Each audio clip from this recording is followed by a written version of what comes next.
मित्रांनो, साधी माणसं या मालिकेच्या आजच्या भागामध्ये रवीला आता किडनॅप करून घेऊन त्या गाडीमध्ये चाललेले असतात। ती गाडी पुढे तर मीराची रिक्षा पाठीमागे असा मीरा पाठलाग करत असते। काही वेळानंतर एका ठिकाणी आता ती गाडी थांबते, तेव्हा मीरा सुद्धा रिक्षावाल्या काकांना म्हणते, थांबा थांबा, इथेच थांबा असं म्हणून ती काही पैसे त्या काकांना देत म्हणते, मी आलेच, हा थांबा इथे। आता समोरच त्या व्हॅनमधून रवीला उतरवतात आणि दुसरीकडे घेऊन चाललेले असतात। तोपर्यंत मीरा आता उतरते आणि लगेचच त्यांचा पाठलाग करू लागते। तर दुसरीकडे रिया ही बाहेर चाललेली असते, तेव्हा शलाका लगेच तिला अडवते आणि म्हणते, ब्रेकफास्ट रेडी आहे, सो खाऊन जा आता तू। मग आता ही खोटी काळजी दाखवण्याची गरज नाही, तुमच्या मनाला वाटेल ना तसं तुम्ही वागताय, मग असं मला नाश्ता करायला सांगू नका। मी माझ्या फेवरेट शेफकडनं काय करेल, नाश्ता बनवून घेईल आणि इनफॅक्ट आम्ही दोघेही तो नाश्ता एकत्र खाऊ, असं म्हणून आता रिया त्या दोघांनाच खूप बोलते। आणि मग त्यानंतर ती म्हणते की मी माझं आयुष्य हे मॅनेज करू शकते, असं म्हणून ती तिच्या आईवडिलांना खूप बोलते आणि मग तेथून जाते। तेव्हा रिया असं शलाका जोरात ओरडते, पण त्याचा काहीही उपयोग होत नाही। तेव्हा शलाका जोरातच ओरडते, पाहिलं ना, बघतोस ना तू कशी हाताबाहेर चाललीये ही मुलगी, आता करायचं काय तिचं? मग आता तू काळजी करू नकोस, तिचा फेवरेट शेफ आज तिला जाग्यावर दिसणारच नाही, असं ढवळेकर म्हणतो, कारण अगोदरच मी त्याचा चांगला बंदोबस्त सुद्धा करून ठेवलाय। शलाका रागातच म्हणते, चांगले हातपाय तोडून ठेव त्याचे, म्हणजे कुठचा शेफ आणि काय करतोय तो बघूच आता। तेव्हा तो आता होल्ड, अगदी तुझ्या मनासारखंच होणार, असं शलाकाला सांगतो।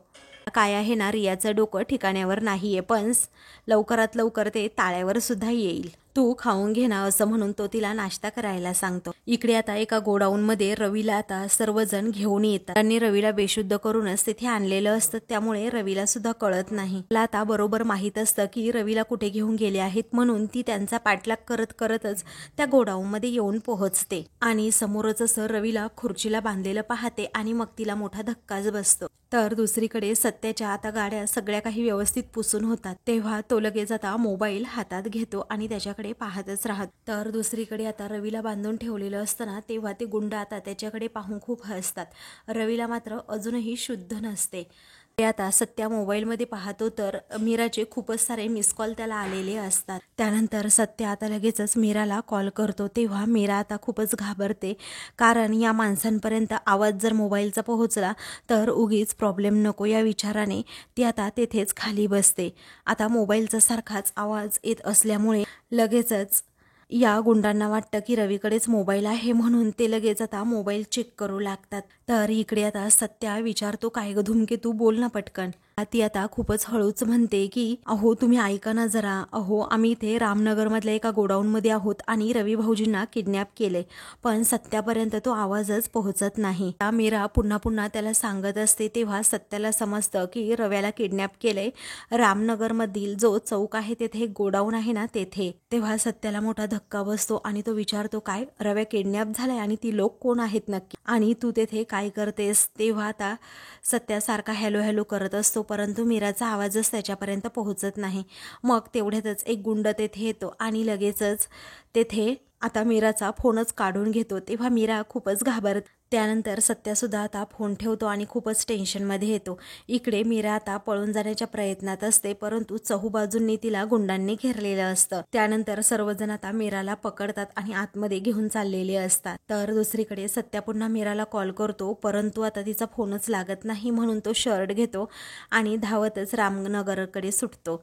तर इकडे आता मीराला बांधून ठेवलेलं असतं, तेव्हा ती सोडा मला, सोडा मला असं मोठ्यानेच ओरडत असते। ती आता रवी भाऊजी सोडा मला, रवी भाऊजी उठा ना तुम्ही, असं म्हणून आता मोठ्या मोठ्याने ओरडते। ते गुंड आता रागातच म्हणतात, एक गप्प बस, ओरडू नकोस, तू कशाला आली तडमडायला इकडे, आम्हाला याचं जे करायचं असतं ना ते आम्ही केलं असतं, पण आता तू ना अगदी फुकटची अडकलीस। तेव्हा मीरा रागातच म्हणते, जे करायचं असतं म्हणजे काय, यांना काहीही करायचं नाही, मी अगोदरच सांगून ठेवते, यांना हात सुद्धा लावायचा नाही। ते गुंड आता लगेचच मीराची चेष्टा मस्करी करू लागतात। मीराला ते अजिबातच आवडत नाही। त्यानंतर मीरा आता जोराजोरात खुर्ची हलवते, तर आता त्या गुंडांचा पायच नेमका खुर्ची खाली येत असतो, त्यामुळे ते सर्वजण आता खूपच घाबरतात आणि मीराचं केस ओढत तिला विचारतात, काय करतेस तू? तेव्हा मीरा सोडस जोरातच म्हणते, पुन्हा एकदा त्या सर्वांनाच मात देत असते।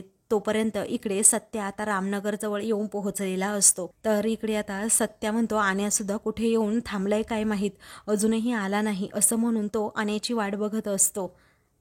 आता तेवढ्यातच अन्या तेथे येतो, गाडीवरून खाली उतरतो आणि विचारतो, काय रे भावा झालं काय? तेव्हा सत्या म्हणतो, अरे भावा खूप मोठा मॅटर झालाय. तेव्हा आता लगेच सत्या सगळं काही सांगू लागतो. हे ऐकून आण्यालाही धक्काच बसतो. आता त्यानंतर तो म्हणतो, चल तू गाडी काढ पटकन. तेव्हा ते दोघेही आता बाईकवरून जायला निघतात. तर दुसरीकडे ते गुंड म्हणतात की ही मुलगी ना खूप स्मार्ट आहे, आता अति आगाऊपणा करायला लागली, आता याला ना हिच्या समोरच तुडवा. मग आता मीरा लगेचच घाबरते आणि म्हणते, अजिबात आमच्या रवी भाऊजींना काही करायचं नाही, मी तुम्हाला आत्ताच सांगते. तरी ते गुंड रवीच्या तोंडावर आता पाणी टाकतात. तेव्हा मीरा आता रागातच म्हणते, यांना हातसुद्धा लावायचा नाही. तेव्हा ते गुंड, हे बघ लावला असं म्हणून रवीला सारखं टच करत असतात. तर मीरा रवी भाऊजी उठाना, रवी भाऊजी उठाना असं म्हणत असते आणि खूप रडत असते. तर आता रवी कसा बसा शुद्धीवर येतो आणि सगळ्यांकडे पाहतच राहतो, पण त्याला समोरचं कोणीही ओळखत नसतं. तर दुसरीकडे आता सत्या हा मीराचा फोटो दाखवून विचारत असतो की तुम्ही यांना कुठे पाहिलत का? तेव्हा सर्वजण आता नाहीच म्हणतात. तर सत्या पुन्हा एकदा अण्याच्या गाडीवर बसत हा पुढे पुढे मीराचा शोध घेऊ लागतो, कारण रामनगर मोठं असल्यामुळे त्याला पटकन ते ठिकाण सापडत नाही. दुसरीकडे रवी हा अगदी शुद्धीवर आलेला असतो, समोर मीराला असं बांधलेलं पाहतो आणि विचारतो, वहिनी तू इकडे काय करतेय? तेव्हा ते गुंड हसतात आणि म्हणतात, काय वहिनी? तुझी वहिनी ना तुला सोडवायला आली आहे इकडे.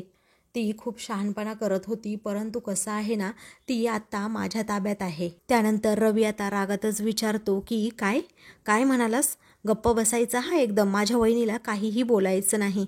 तेव्हा ते गुंड रवीचा आता तोंडच पकडतात आणि विचारतात, काय काय बोलशील तू? इकडे सत्या अजूनही मीराचा शोध घेत असतो, माणसांना मीराचा फोटो दाखवत असतो, परंतु कुणीच मीराला न पाहिल्यामुळे सत्या एकदमच नाराज होऊन जातो, कारण मीरा आता यावेळी कुठे असेल हाही प्रश्न त्याला पडलेला असतो. त्याचबरोबर रवीचं काय झालं असेल हाही मनात त्याच्या गोंधळ चालू असतो. दुसरीकडे आता माझ्या वहिनीला सोडा असं आता लगेचच रवी रागात म्हणतो. आता रवीला सोडल्यानंतर लगेचच त्या गुंडांच्या अंगावर धावून जातो आणि त्या गुंडांची कॉलरच पकडतो. तेव्हा बाकीचे गुंड आता लगेच रवीजवळ येतात, त्यांच्या हातात स्टंप वगैरे असतात आणि ते रवीला त्या स्टंपनेच खूप मारतात. त्यामुळे मीरा आता खूपच घाबरते आणि रवी भाऊजींना सोडा, त्यांना मारू नका असं मोठ्या मोठ्याने ओरडत असते, परंतु ते गुंड तिचं ऐकायलाच तयार नसतात.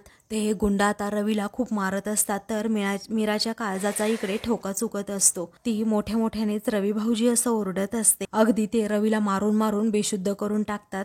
तेव्हा मीराला ते पाहवत सुद्धा नसतं. तर दुसरीकडे सत्य आता त्या दोघांनाही शोधून शोधून अगदी थकलेला असतो. तेव्हा तो म्हणतो, आणि आम्ही सगळीकडे शोधलं रे, एवढ्या मोठ्या रामनगरमध्ये कुठे असतील रे धूमकेतू आणि त्याचबरोबर रवी? तेव्हा आन्या म्हणतो, सापडतील की रे भावा, तू काळजी करू नकोस, आपण लोकांना विचारू, ते सांगतील काहीतरी. इकडे आता रवीला खूप मारतात मारतात, बेशुद्ध करतात आणि पुन्हा खुर्चीवर बसवतात.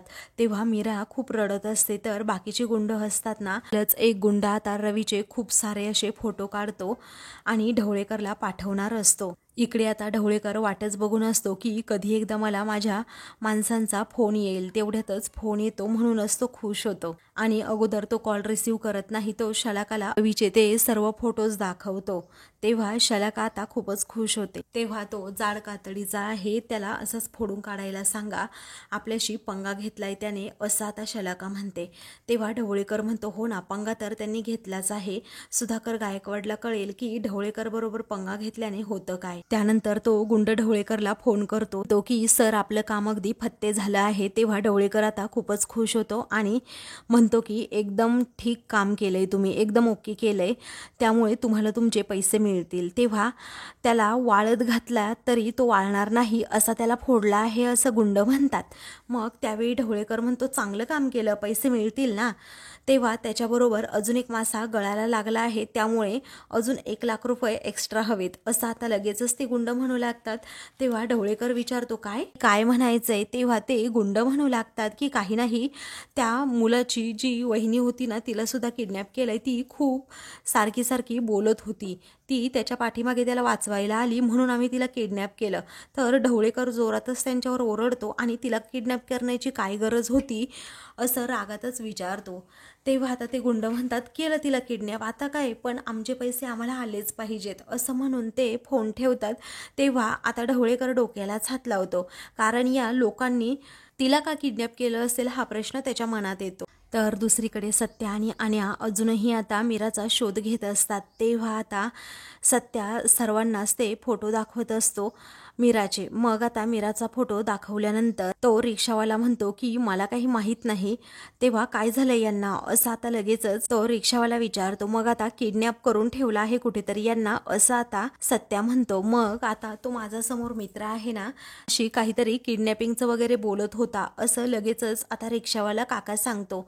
सत्या विचारतो कोणता माणूस आहे तो। मग आता समोर जी रिक्षा उभी असते ना ज्याने मीराला सोडलेलं असतं त्याला आता समोर उभा असतो आणि नेमकं त्याला भाडं आल्यामुळे तो लगेचच आता पुढे जातो।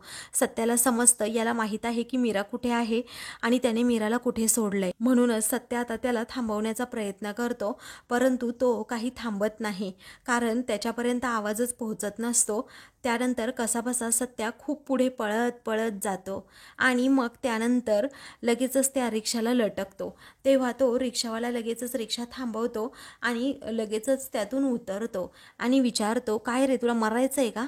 मग सत्या म्हणतो ते जाऊ देत असं म्हणून तो मीराचा आता अगोदर फोटो दाखवतो आणि विचारतो की यांना तुम्ही पाहिलत का। तो आता घाबरतच म्हणतो नाही मी यांना नाही पाहिलं। तेव्हा सत्या म्हणतो खरं सांग नाही तर बघ मग आता तो लगेचच सांगू लागतो हो रामनगरचं जुनं गोडाऊन आहे ना चौकाजवळचं तिथे मी त्यांना सोडलं। मग सत्या म्हणतो ठीक आहे चल आता मला तिकडे घेऊन।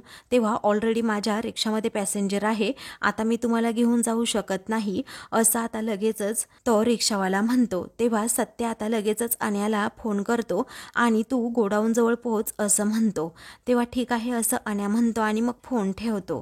कडे एक गुंड आता आतमध्ये येतो आणि बाकीच्या गुंडांना म्हणतो की यांना आतमध्ये शिफ्ट करा माल उचलायला माणसं येणार आहेत म्हणून। मग आता मीरा आणि त्याचबरोबर रवीचे हातपाय आता ते गुंड हे सोडतात आणि लगेच आतल्या त्या रूममध्ये त्या दोघांनाही बांधून ठेवण्यासाठी घेऊन जातात। त्यानंतर आता रवीला जेव्हा ते सोडतात ना तेव्हा रवी पुन्हा एकदा चवताळून उठतो आणि त्या गुंडांची चांगलीच धुलाई करतो। त्या गुंडांना आता खूप मारतो ते पाहून गुंड आता अजूनच चवताळतात। मग आता लगेचच मागून एक गुंड येतो आणि रवीच्या डोक्यातच काठी घालतो त्यामुळे रवी पुन्हा एकदा खाली बेशुद्ध होऊन पडतो। तेव्हा मीरा आता खूपच घाबरते तिला धक्का बसतो आणि ती मोठ्याने रवी भाऊजी असं ओरडते। आता रवीला काहीही सुचत नसतं तो बिचारा असा खाली कोसळून पडलेला असतो। मग आता मीरा रवीसाठी खूप प्रयत्न करते आणि तेथे असणारं एक स्टंपच उचलते आणि त्या गुंडांना चांगलीच झोडपून काढते। तेव्हा ते गुंड मीराचा स्टंप पकडण्याचा प्रयत्न करतात परंतु आता मीरा ऐकतच नसते। मीरा सुद्धा अगदी त्यांना पुरूनच उरते। त्यावेळी आता तो मीराला जोरातच बाजूला ढकलतो आणि मीराच्या डोक्यातच काठी घालतो। त्याचबरोबर मीराच्या पायाला सुद्धा एक फटका मारतो। तेव्हा मीरा आता खूपच जोरात ओरडते कारण तिला आता चालता सुद्धा व्यवस्थित येत नसतं। तर ती आता कशीबशी तेथेच बसते। तर त्या गुंडांना सुद्धा आता मीराने आणि रवीने जरा मारल्यामुळे चक्करच येऊ लागते। नंतर एक आता गुंड पुन्हा एकदा तेथे येतो आणि तेथे असणारा स्टंप हातात घेतो आणि रवीला खूप मारण्याचा प्रयत्न करतो परंतु रवी सारखा त्याचा ठोका चुकवत असतो आणि ठोका चुकवता नेमकं आता जो मीटर असतो ना त्या मीटरला जाऊन आता ती काठी जोरातच अशी धडकते। त्यामुळे वायरचा आता स्पार्किंग होतं आणि तेथे जरा स्फोटच होतो। सगळीकडे जाळ होतो। तर तेथे आता खूपच माल असल्यामुळे खोकी असल्यामुळे सगळी खोकी आता पेट घेतात। तर सर्वजण आता खूपच घाबरतात आपला जीव वाचवण्यासाठी इकडे तिकडे धावतात। आता एवढा पेट घेतलेला असतो तरीही ते गुंड रवीला आता खूप म्हणजे खूप मारतात। तेव्हा मीरा रडतच म्हणते की अहो प्लीज नका मारू परंतु ते गुंड ऐकायला तयारच नसतात। आता ढवळेकरने खूप पैसे दिलेले असतात त्यामुळे ते रवीला आता बेदमच मारतात। त्यानंतर आता काही वेळातच आता सत्या हा तेथे त्या गोडाऊनमध्ये पोहोचतो आणि खूपच मोठ्याने धूमकेतू असा आवाज देतो आणि रवी व तिला वाचवण्यासाठी तो आतमध्ये धाव घेतो। आता दोन्हीही बाजूंनी आग असते तरीही त्या आगीच्या लोळांमधून तसाच सत्या हा आपल्या मीराला आणि रवीला वाचवण्यासाठी पुढे येत असतो। त्या दोघांनाही तो खूप वेळ आवाज देतो परंतु त्यांचा आवाजच आता सत्यापर्यंत पोहोचत नसतो। त्यानंतर सत्याला आता तेथे एक बॅड दिसते त्यामुळे तो ती बॅट घेतो आणि पुढे चाललेला असतो. इकडे मात्र अजूनही ते गुंड रवीला खूपच मारत असतात.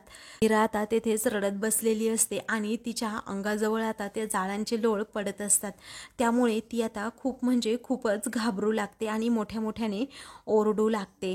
पण अजूनही रवी शुद्धीवर येत नाही. त्यानंतर आता सत्या हा तेथे येतो आणि रवीला अशा अवस्थेत पाहतो. त्याला आता खूपच राग येतो आणि तो गुंडाच्या आता पाठडीतच लाट टाकतो. त्यामुळे तो गुंड आता खाली पडतो. तेव्हा मीरा आता खूपच खुश होते कारण तिचा सत्या तिला वाचवायला आलेला असतो. त्यानंतर आता दुसरा गुंड लगेचच मीराच्या अंगावर धावून जातो, परंतु आता सत्या हा त्यांची चांगलीच त्या बॅटने धुलाई करतो. दुसरा गुंड सुद्धा येतो आणि तोही सत्याला खूप जोरात मारायला जातो, परंतु सत्या सुद्धा हटत नाही. तो सुद्धा तेवढ्याच ताकदीने त्यांचा प्रतिकार करत त्यांना मारतो आणि त्या बॅटनेच खूप असं बदडून काढतो. तर मीरा मात्र खूप रडू लागते. आता रवी मात्र तेथेच पडलेला असतो आणि रडत असतो. मग सत्या आता गुंडांची एवढी धुलाई करतो की ते गुंड आता लगेचच तेथून पळून जातात. त्यानंतर आता रवीला लगेच उठवत सत्या आता विचारतो की अरे तू रवी कसा आहेस? तेव्हा मी ठीक आहे रे दादा, पण वहिनी कुठे आहे? अगोदर तिला तू बाहेर घेऊन जा, असं आता सत्या म्हणतो. तर सत्याची नजर आता तिथे मीरावर पडते आणि तो जोरातच धूमकेतू असा ओरडतो आणि लगेच तिच्याकडे धाव घेतो. कारण आता मीराला व्यवस्थित चालता येत नसतं, कारण आता त्या लोकांनी त्या गुंडांनी मीराला पायावरच स्टंपने मारलेलं असतं. तेव्हा तो आता हळूहळू तिला उठवण्याचा प्रयत्न करतो. तर इकडे रवीजवळ आता आगीचे लोळ येत असतात, त्यामुळे तो खूपच घाबरतो आणि त्यालाही व्यवस्थित उठता येतच नसतं. तेव्हा आता तो मोठ्यानेच ओरडतो, दादा वहिनीला अगोदर बाहेर घेऊन जा. मग आता सत्याला समजतं की मीराला तर चालता येत नाही, म्हणूनच तो आता लगेचच तिला उचलून घेतो आणि त्या गोडाऊनच्या बाहेर काढण्याचा प्रयत्न करतो. तर आता मीराला वाचवत वाचवत सत्या त्या आगीमधूनच तिला बाहेर काढत असतो. त्याच्या अंगात एवढी ताकद सुद्धा नसते, कारण त्याच्या अंगातही कणकण असते, पण तरीही आता मीरा आणि रवीसाठी तो पुढाकार घेतो. इकडे आता मीराला एका सुखरूप ठिकाणी बाहेरच सत्या आता ठेवतो आणि म्हणतो की तू कशी आहेस धूमकेतू, तुला बरं वाटतंय ना? तेव्हा तुझ्या पायाला नक्की काय झाले असं तो काळजीने विचारतो. तेव्हा ती म्हणते मी ठीक आहे, तुम्ही जा बरं अगोदर आणि रवी भाऊजींना घेऊन या इकडे. तेव्हा सत्या म्हणतो हो हो मी घेऊन येतो, परंतु तू इथेच थांब हा. तेव्हा सत्या लगेचच आतमध्ये येत असतो, परंतु अंगाला त्या आगीचा गरम चटका बसत असतो. परंतु रवीचा जीव वाचवणं हे त्याच्यासाठी खूप महत्वाचं असतं, म्हणूनच तो जीवाची पर्वा न करता पुढे जातो. इकडे आता मीरा ही उठते आणि समोर पाहत असते हे दोघे आले की नाही. तर समोरूनच आता सत्या रवीला घेऊन बाहेर येत असतो. बाहेर येत असताना जाता तिथे सत्याला समजतं की वरून एक फळी पडतीये आणि तिला आग लागलीये, म्हणूनच तो रवीला पुन्हा लगेचच पुढे ढकलतो, त्याला सेफ ठिकाणी ठेवतो आणि स्वतःच्या पायावरच सत्याच्याच आता पायावर त्या आग लागलेली फळी पडते. त्यामुळे आता दादा रवी जोरातच ओरडतो आणि त्याला आता खूपच भीती वाटू लागते. त्यानंतर मीरा सुद्धा तो प्रकार पाहते आणि अहो असं मोठ्याने ओरडते. तर आता सत्याला त्या आगीमुळे त्याचबरोबर धुरामुळे खूपच त्रास होऊ लागतो. त्यानंतर तो म्हणतो आता दादाचा जीव वाचवायला हवा, दादाला या आगीमधून बाहेर काढायलाच हवं. मग आता तो लगेचच मीराकडे जातो. तेव्हा आता मीरा म्हणते रवी भाऊजी अहो यांच्या पायावरती फळी पडली आहे, अहो थांबा मी आले तुम्हाला वाचवायला, असं म्हणून मीरा पुढे पुढे जात असते. रवी आता तिला अडवतो आणि म्हणतो थांब वहिनी, तू जाऊ नकोस असं तो रिक्वेस्ट करतो. पण आता मीराचा जीवच राहत नसतो.